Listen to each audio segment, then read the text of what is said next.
Recording. Right, so thank you and welcome to Dr. Andile Siyengo. Dr. Siyengo has had more than 36 years experience in various sectors of education. He started his career in the private sector, working for Volkswagen South Africa as a training officer in organizational development. He then moved to the University of Fort Hare and he worked as a lecturer and later senior lecturer and head of department. And he spent 17 years at the university. And then he joined the public sector as a senior manager for planning, research, and institutional development at Lovedale FET College in King Williamstown. And then eventually he ended up in the Western Cape Education Department where he is now. So he's had a long career of teaching several undergrad and graduate courses at various universities in the US and here in South Africa. And significantly to this presentation today, he's been part of the team that's designed the annual testing program in the Western Cape Education Department. And the systemic testing has moved from 1 grade every alternate year since it was started in 2010. So we're very excited to hear more about the program, and we look forward to some interesting questions and debate. So Doctor, I will hand over to you. Thank you. Thank you very much. Can you return to, or should I share? Should I start the sharing from scratch again, or are you going to do? No, I think you better do that because I don't have your slides. So if you can do that, Doctor, that would be great. Perfect, and that's in full view, so you're good to go.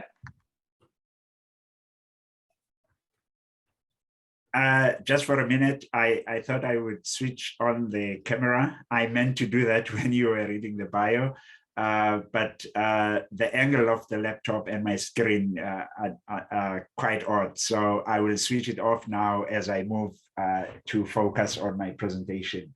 Thank you. So just to give you an overview of the presentation, I'll start off by what I refer to as setting the scene, and then I'll talk about this educational search for quality, briefly explain what systemic evaluation is, and then follow the topics as they are listed on the overview.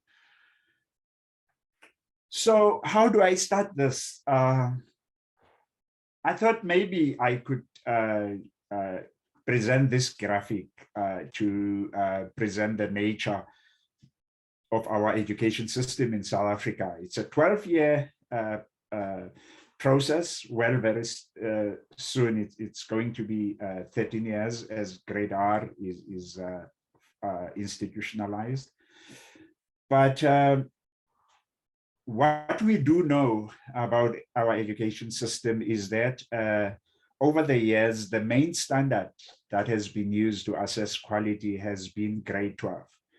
So you get this over maybe several million in the Western Cape, about 100 to 200,000 learners who start in year 1.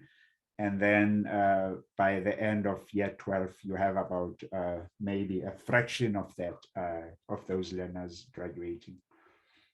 So the key issue here is that the main standard that has been used for evaluating education has been performance of grade 12 learners with no intervening measures. And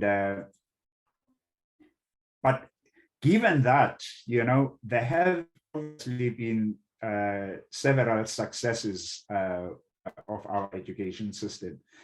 The one greatest achievement is that we've almost achieved universal access. If you look at primary school, the proportion of learners that are attending school, if you're looking at secondary school, the proportion of learners that are attending school. So in that case, when you've almost achieved universal access, the problem becomes quality. You achieve universal access at what quality? And so just looking at providing some, to set the scene for you, I want to refer you to the National Development Plan which has set a standard that, for an example, by 2030, 90% of learners in grade 3, 6, and 9 will achieve at least 50% or more in annual assessment. You might not have realized this, but we're less than 10 years away from the 2030 that the NDP has proposed. So what has South Africa been doing in trying to search for the quality of the South African education system? Well, we've been participating in international benchmark tests. So on the left, you've got the scores of the TIMSS test. TIMSS is Trends in Mathematics and Science. On the left, you have the results of that test that were taken in 2015. And on the right, you've got the results of PEARLS. PEARLS is a language test, which was conducted in 2016. Sorry for that.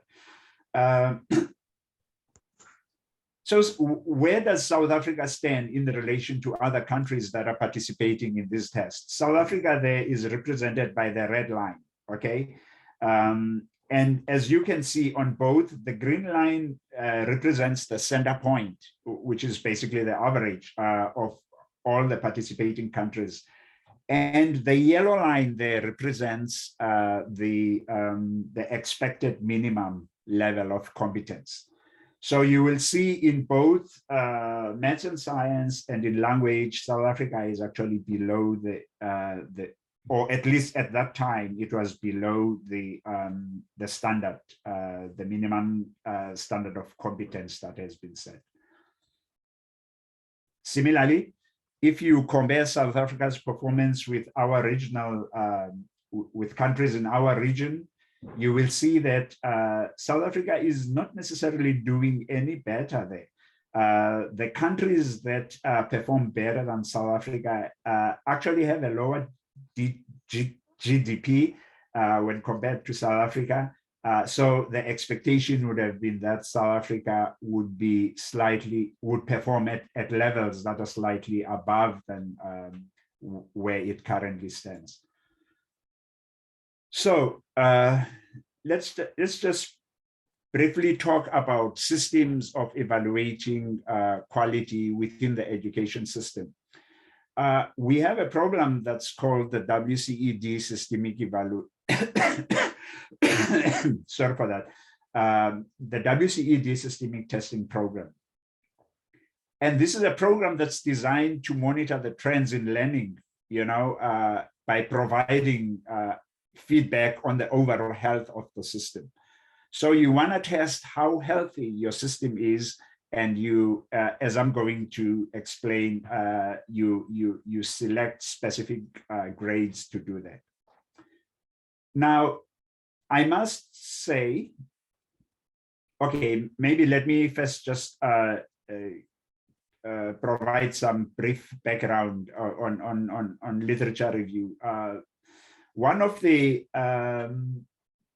key contributors to standardized testing is a guy, Phelps, who analyzed evidence of over 100 years of testing and concluded that the use of large-scale testing, has a positive effect on student achievement.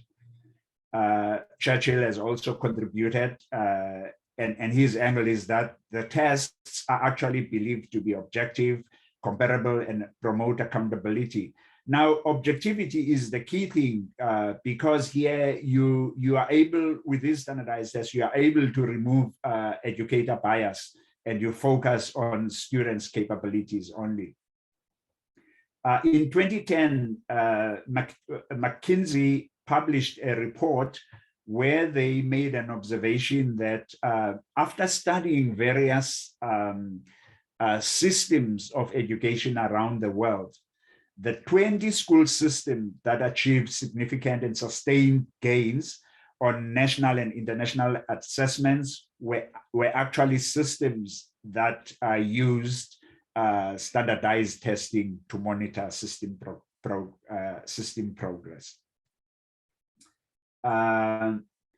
So, sorry, how do you then design a system of testing the quality of your education system? How do you design a program of systemic evaluation? Well, the first big thing that you need to do is you've got to understand your system. You've got to understand the structure of your system. If you look at our system has 4 major phases, okay, with grade 1 to grade 3 being regarded as the foundation phase. But you will see on the slide, we've included grade R, and then we've made the foundation phase 4 years. But it is actually from grade 1 to grade 3. Sorry.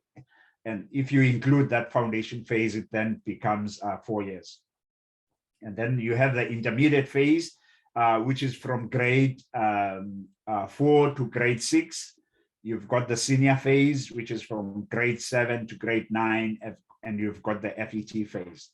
Now, if you look at the on the right of the screen, you will see that I give an indication of the average number of learners within each of those phases, with foundation phase having the highest number at about 350,000 in the Western Cape, and the senior phase and intermediate phase about 300,000, and then the FET phase slightly lower at about 250,000 learners. So first, understand the structure of your system. And then the second point that I want to raise is that you've got to identify critical points of each phase, the critical points that you can use to test the health of the system. Because if you just want to go to the previous slide here, if you go back to this slide, if you look at this total number of learners, it's going to be virtually impossible to use all of them in their study of evaluating the health of the system. So it's important to understand the structure of your system. Once you've done that, you should then be able to identify critical points at each phase. So for an example, in the Western Cape, for the foundation phase, we've targeted grade 3, which is an exit point for the foundation phase as a critical point. We've identified grade 6, which again is a critical point for the intermediate phase. And then we've targeted grade 9, which is a critical point for the senior phase. And then with the FET phase, because that is the exit phase, and we already have, sorry, we already have a standard, sorry.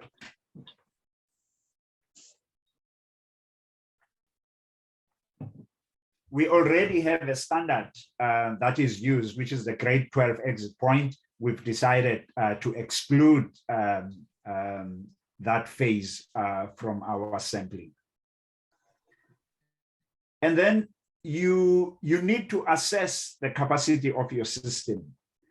How much can your system be able to sample in order to still have a healthy sample and make decisions sorry, that will be applicable for the entire population of learners. So our system has the capacity to sample about 120 foundation phase learners, about 100,000 intermediate phase learners, and about 100,000 senior phase learners. So you then have to develop a theory of change, okay? So what the Western Cape Education Department used was a model that was developed by the Department of Monitoring and Evaluation in the presidency, which kind of gives an indication of the necessary activities when you develop a theory of change, and also guides you as to what you need to do before you start implementing any project. And briefly, the key elements of that theory of change is that you must define your problem. You know, in our case, our problem is low performance of learners, and then you've got to plan for change. In our case, we're able to develop a policy guideline, and then we were able to develop an intervention strategy. And then from that intervention strategy, we were able to develop an operational plan. And our plan was funded. And then if you look at the operational plan, you will see that we were able to determine the baseline, and we were then able to set the benchmarks and the targets. And then we were able to match the projected improvement trajectory. And we're able to identify critical indicators of progress. And then we started with the implementation. Now, some of the activities that are listed here are not done at an administrative level. They are done at a political level, as you will see. And then there has to be a link between the views of the political principals and the view of the bureaucrats that are expected to implement that policy. So this may become very familiar to you. It was published by the Western Cape Provincial Government as part of educational priorities. I've just extracted in that document the part that refers to improving academic performance in literacy and numeracy in grades 3 and 9 by testing the full cohort. And you can see that was the baseline in that current year. And then there were targets that were set that actually mapped out the improvement trajectory, so that by 2019, for an example, we could have about 90% of learners in grade 3 achieving at least the minimum standard that's set, which is for our purposes 50%. And then you have to determine the main pillars of the system. Okay, how do you structure your system? In our case, we decided to separate instrument development from test administration. So we have an independent instrument development system, which then can ensure that there's appropriate curriculum coverage in the test, and that the tests are appropriately benchmarked using other standards. And then you have an independent test administration unit, which actually involves the physical test administration and the data set development that forms the basis for all the analysis that follows. And the other key thing is that the test must actually be comparable. And for that purpose, they are designed around item response theory, and performance is measured using the rush theory. And in order for that to be successful, you need a few psychometrists and a few statisticians that will play a key role in the process. And then you need to ensure that your systems are independent of the department. So we've established a robust system of independence and accountability. We've sort of designed what we refer to as a testing value chain, in which functions are separated to protect integrity. And then we've been able to determine the key functions sorry, in systemic testing, and then we've set those as independent units. For an example, in the previous slide, I talked about separating test administration from test development. So you need a unit that will develop a testing framework, will test instruments, will pilot instruments, will make sure that those instruments are standardized, will review and adjust after each round of testing. But that function has to be independent. So we have a unit that's responsible for that. And then in terms of test administration, which is also independent, there's data verification processes, there's test administration, and these are the people who actually appoint test administrators, markers, capturers, analysts, and they are responsible for all the other functions that relate to safekeeping. And in fact, they become the custodians of of the test material, and because these tests have to be comparable, so you want to be able to use parts of the test for a number of testing grounds. So just to give you an indication of what we mean by a testing framework, okay?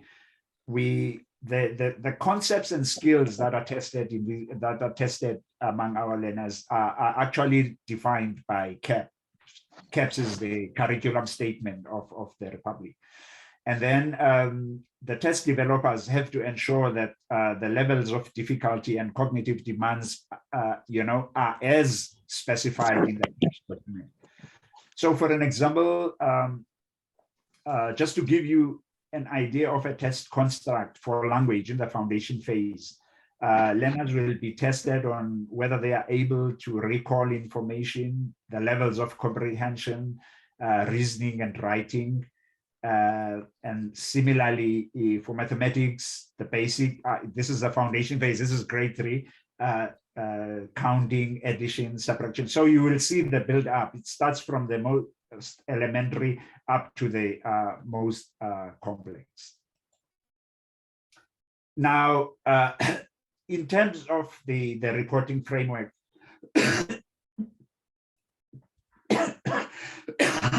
sorry. We report at different levels. For the political principles, our political principles want to know what is the proportion of the learners that are meeting the standards that are set. Because they are operating from the service delivery orientation. So they want to prove that they are able to increase the number of learners who are making the grade over a given period of time. So for our political principles, that's the main item that we report on. For the educational leadership, this includes the executive, the head office staff, district and circuit management. They are interested in trend analysis, and they want to know what is the impact of whatever interventions that they would have made over time. So they want to be able to distinguish between productive and non-productive areas within the sector. Okay, and they want to understand the impact of intervening variables. For an example, what is the impact of fees, on learner performance? Some schools are fee paying, some schools are not fee paying. What's the impact of class size? Some classes are over crowded, some are not. What's the impact of LOLT? LOLT is a language of learning and teaching. And what is the impact of home language of learners that are tested? And then for schools now constitute our main delivery agent. They want to understand the strengths and weaknesses of different class groups, and we've developed a diagnostic report that actually shows schools how learners are responding, which then translates to strengths and weaknesses that have been identified for specific schools. So what are the main lessons? The one big lesson is that we've realized that it takes a lot of time to change an education system. But from what we've done, the WCED has now been able to develop 2 strategies to address the challenges that are identified in language, e.g. reading for meaning, and in mathematics.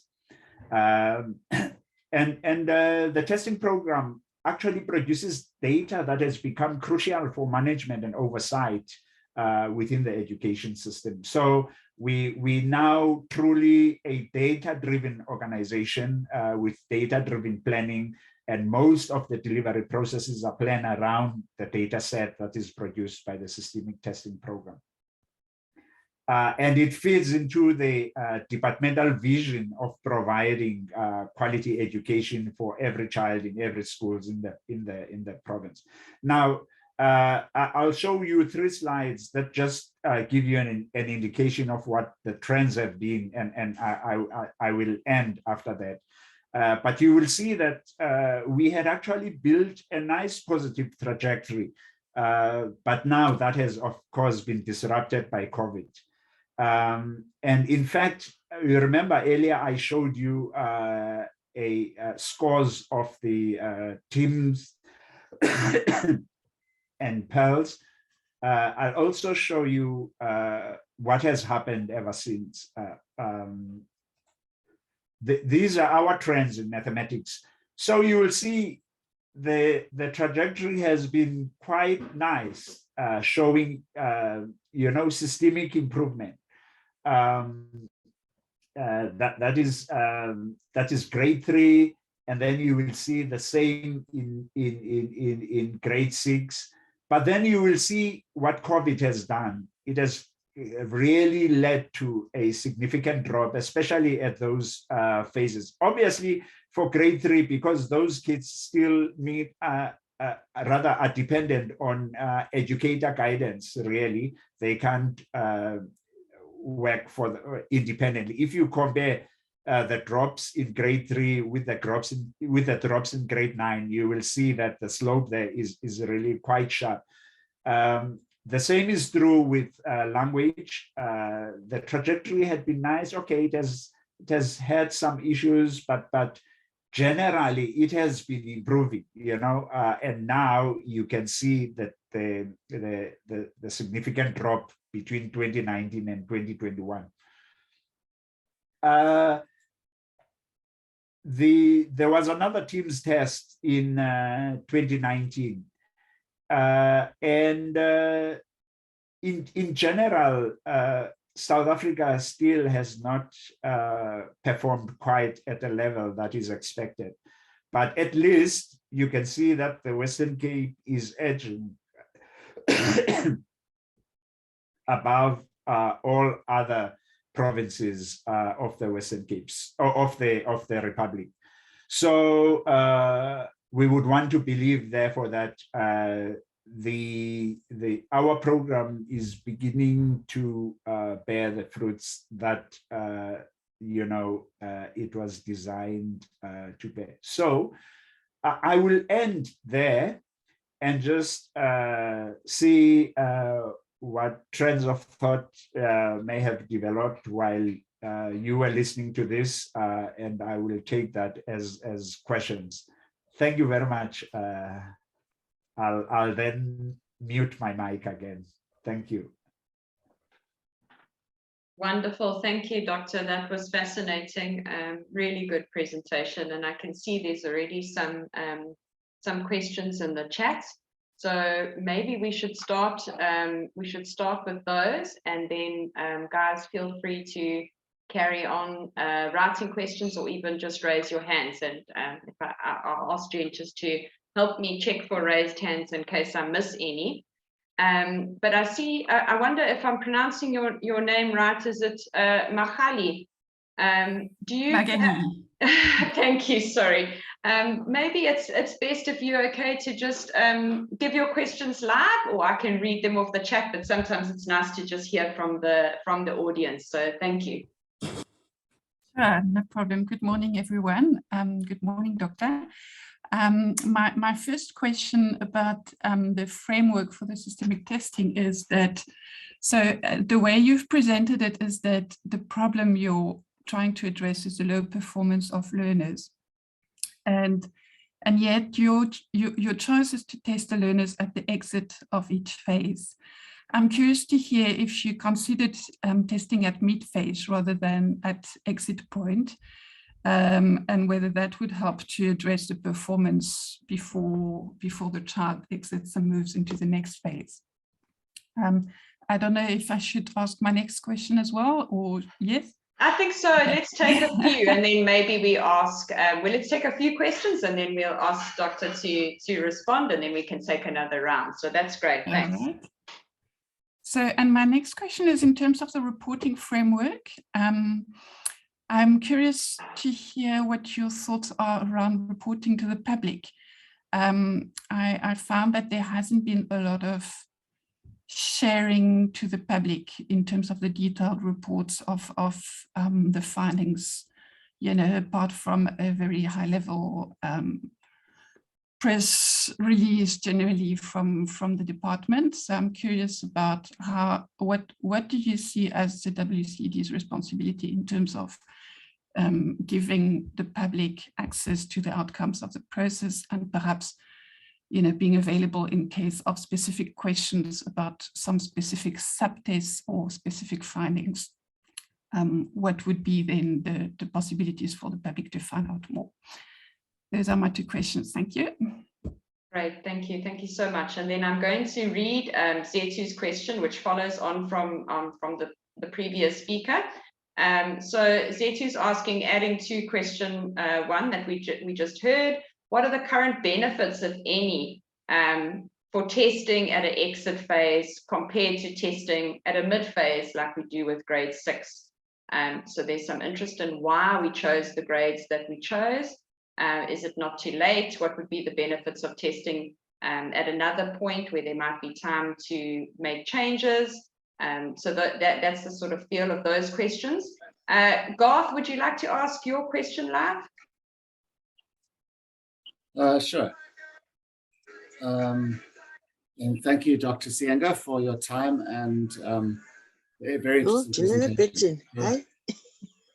I have two questions. The one is just for more information, if it's possible. Obviously, the point of testing is not just to get data.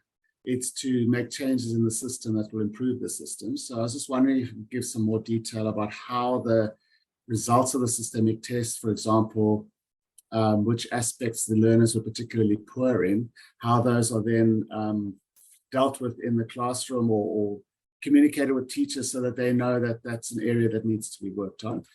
And then secondly, I'm sure doing systemic testing with every child in the Western Cape in grade 3, 6, and 9 is an enormously expensive undertaking. And I mean, well done for doing it and doing it successfully. But I was wondering whether there might be an argument for saving some substantial costs by doing representative sample testing rather than testing every single learner. And I'm sure you have thought that through, but I just wanted to find out why you decided to test the entire population of each of those grades. Thank you. Thanks, Garth. And that was also, I was quite surprised that you were testing the entire cohort, which is wonderful to get a sense of the trends across the entire cohort. But yeah, it must be quite pricey. So yeah, we'd be interested to hear in why that route was taken rather than sampling. Is there any more questions or hands before we ask Dr. Sienga to respond? Anyone else have a question? I've got a question, but I don't want to hog the floor.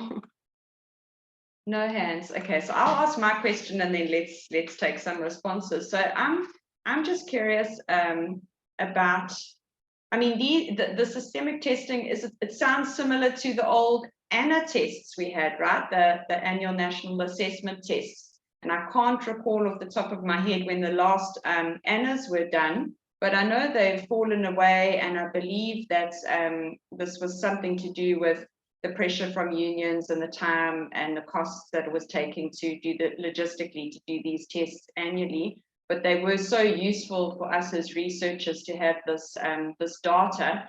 So I'm just wondering how the Western Cape has sort of carried on with this when it's not happening systematically on a national level. So Doctor, can I ask you to perhaps maybe put your camera on, because you don't need your second screen, and just respond to some of those questions. Thanks.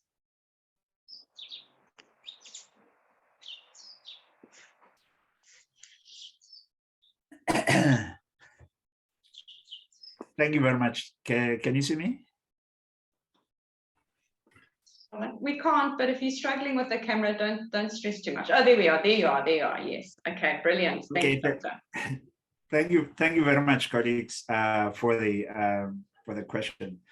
I always my view of questioning is that the first the individual who raises a question wants better understanding, but also linked to that, questioning creates opportunities for improvement. So, and I'm saying that upfront because maybe some of the issues that you've raised, I will then raise with my team to say, you know, I got a question like this. How can we possibly deal with that? So, but in a way, there's a sense in which most of the questions, just 1 minute.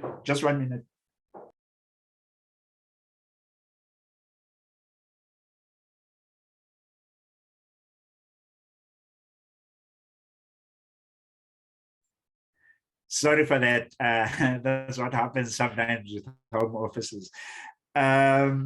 So why are we, first, maybe let me explain this. The systemic testing program is not for grades 3s, 6, and 9s. No. The systemic testing program is for the entire education system. Grades 3, 6, and 9 actually represent a strategic sample of the entire education system. So why do I say it's a test of an entire education system and not a test of the grades that are currently tested? If you are testing a learner's reading ability at grade 3, if a learner can't read at grade 3, that learner will not be able to use reading to learn going forward. Okay, so I want you to understand that by choosing a particular grade strategically, we are already sampling. And so, and in order, if you need a sample for 1,200,000 learners, if you take about 300,000 learners, that's a very healthy sample. If you want then to go even lower than that and further sample, you're gonna lose it because then you won't really have a strong sample that will produce results that can be beneficial for the whole system and not for the grades in question. So I think that response answers the issue relating to why sampling and why we using the exit phase. We're not testing for the foundation phase, we're testing for the system. So what the results of learners at grade 3 allows us to be able to, the results rather allow us to be able to to set appropriate interventions for the intermediate phase, and the results of grade 6 learners allow us to be able to set appropriate interventions for the senior phase, because we are testing the system as a whole. In terms of reporting, yes, we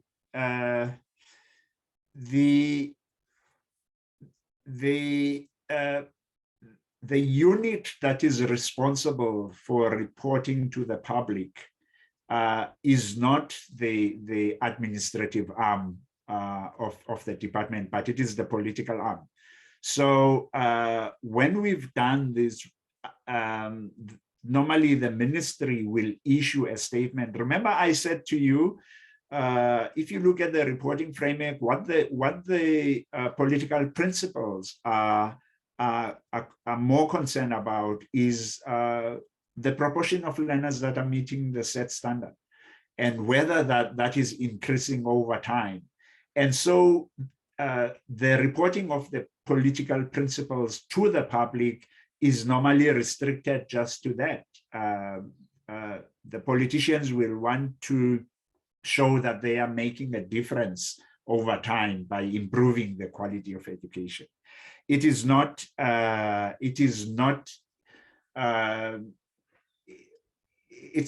area that the administrative arm of the department will take accountability for. So let me just check. Okay, so the schools, remember I indicated to you that we've produced diagnostic. Okay, firstly, when we issue a school report, we will then say this school got this score in mathematics, okay? And if this school has, for argument's sake, 3 classes, we will then say class A got this score, class B got this score, so that already allows the school management team to see, to identify strengths of educators and weaknesses of educators, because they will know who's responsible for which class.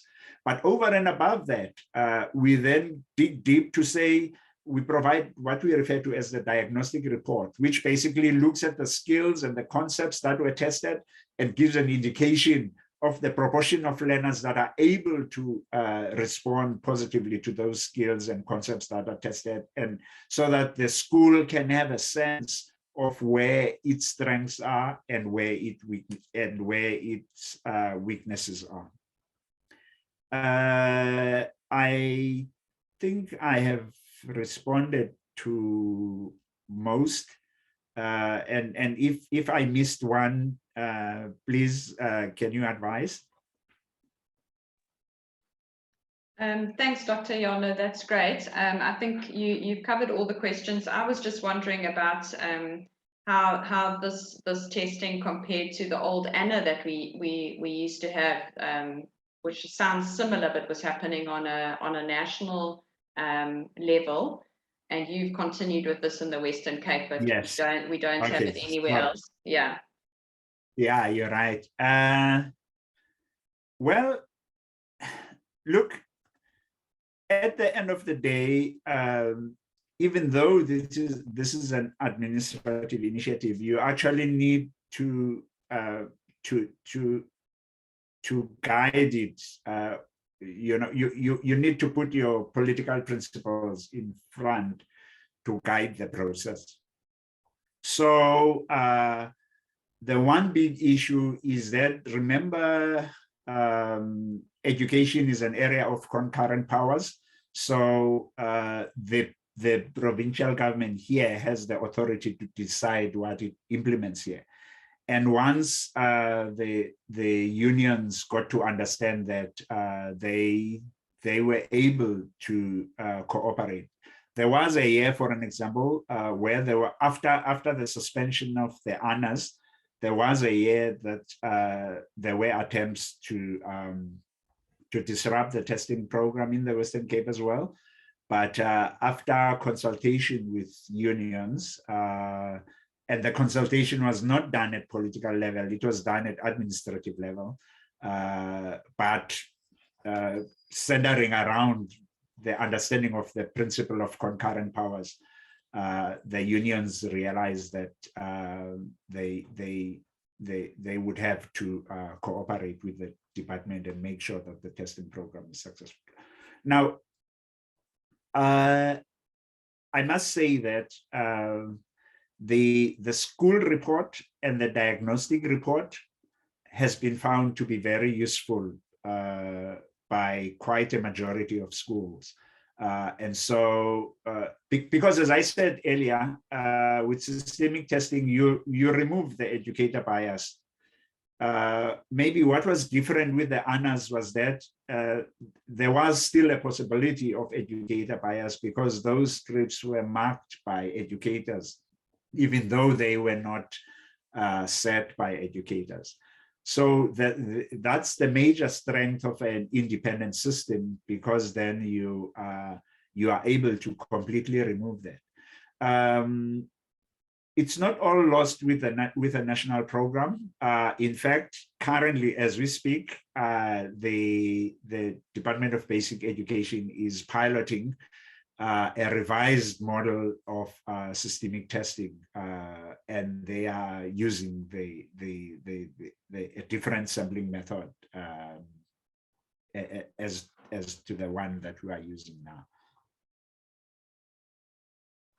Yeah, thank you. That's really useful, and I think by taking it, making it independent and getting independent markers, that probably also helps with the workload of teachers. I think that was one of the things that they were, they were crying about, to mark those papers. So that makes sense. Makali, at the risk of pronouncing your name incorrectly again, I see your hand. Would you like to ask your question? Thank you. You pronounced it perfectly. Well done. Dr. Siyengo, if I may, I just want to ask a follow-up question on your response regarding the reporting. And I hope I'm not pushing, and challenging you too far, but I'm just trying to understand the implications. Let's say I work for a non-profit that's specializing in foundation phase literacy. And let's say that, in our strategic thinking about our work, we want to understand in detail what the impact of COVID has been on the literacy performance of those little ones in foundation phase.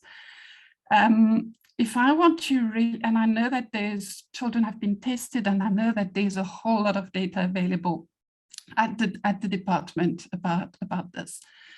You're saying that the unit that is responsible for reporting is a political arm of the department. What then am I supposed to do as a non-profit? Does it mean I need to contact the minister, or what does it mean? Sorry if it's a bit personal, but I think it's interesting. Okay. You want to take that one? Yeah. Does your name sound familiar? But anyway, I know that is and you probably know that that's a very sensitive area. I'll tell you, when I say the political principles are responsible for reporting, I mean they are responsible for reporting to the public, and that is done through a media statement, which then is covered by most mainstream newspapers.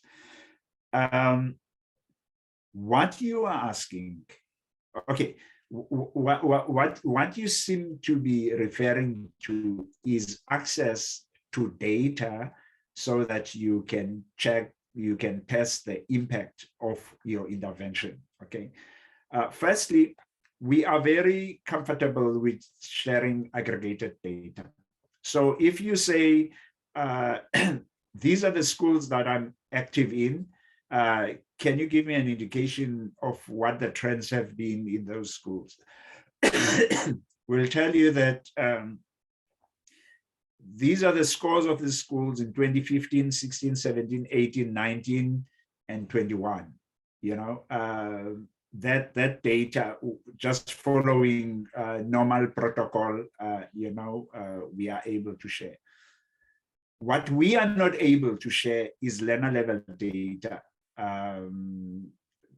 You probably know what POPIA has done to researchers, you know, in the country. You know, every researcher is frustrated because most researchers want access to the real raw data, but that data is not available unless we have a problem that we want to solve, and then we approach you as a researcher based on your experience. We can approach you to say, hey, we've seen you've done work in this area.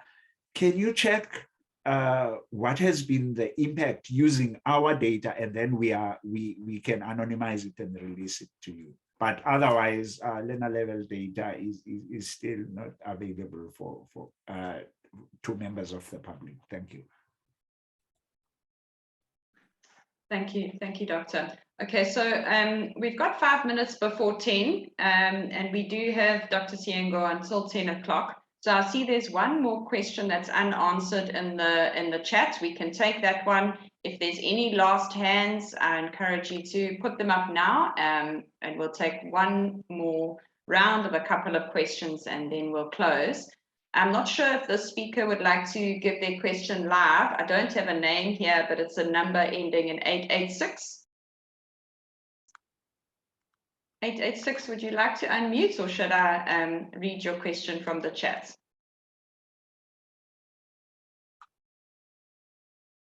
Okay, Dr. Siyengo, I'm going to read the question.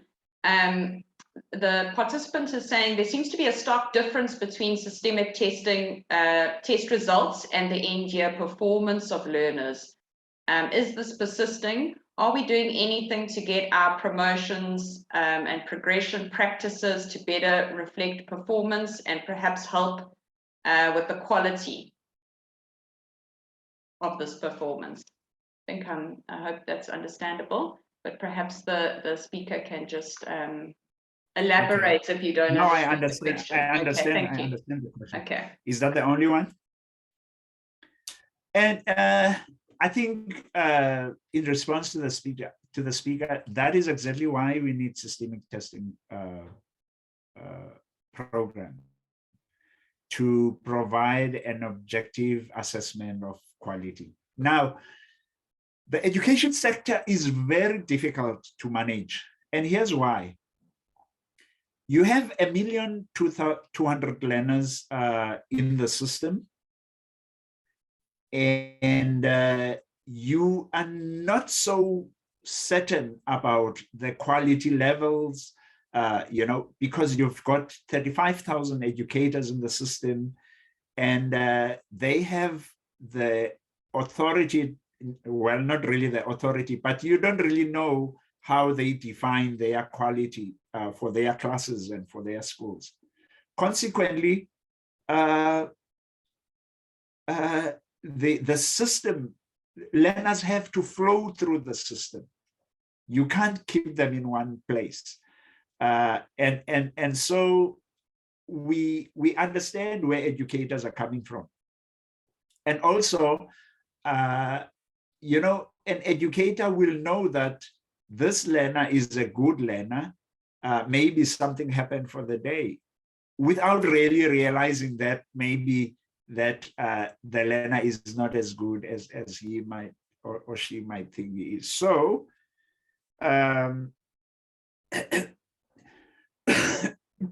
we're finding that, sorry,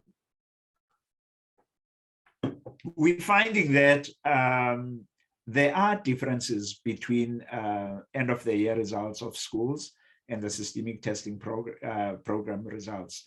And as I've indicated, with global literature and everything, we believe that the systemic testing program results are the most objective and the most accurate representation of learner ability at the different levels. Thank you. That's yeah, that makes perfect sense. So just a last comment, not question, Doctor, in the chat, just asking if the Western Cape Education Department couldn't perhaps consider a more user-friendly channel for members of the public or NGOs to make requests for that aggregated data, because it hasn't it's not always easy to get access to that. So on that note, I would like to thank the speaker and also to Ian from the Western Cape Education Department, who was also helping us organize this session. It's been really enjoyable, and we've asked a lot of interesting questions, and I think it's been a morning well spent. So thank you, Doctor. I'm not sure if you would be willing to share your PowerPoint. There has been a request for the PowerPoints, and what I'm going to do is I'm going to put my email address in the chat now. And if you want to follow up about the PowerPoints, if Dr. Siyengo allows us to share it, then you can chase me for it. And I think the recording, I believe Samir will put it up on their website. But if you can't access that or you're struggling, you can email me as well, then I'll help direct you. So I'm going to stop the recording. If you would like to stay on, just to find out what our network is more about and what we're doing next month and the month after, you're more than welcome. Otherwise, we will say goodbye, and yeah, get in touch as well if you want to be on our mailing list, if you want to be on our WhatsApp group. We've got a very active WhatsApp group, actually. Where we share session ideas, we share proposal opportunities, free courses, all sorts of things. So let us know as well if you'd like to be added to any of those, just to keep updated on what the network's doing. So let me push stop.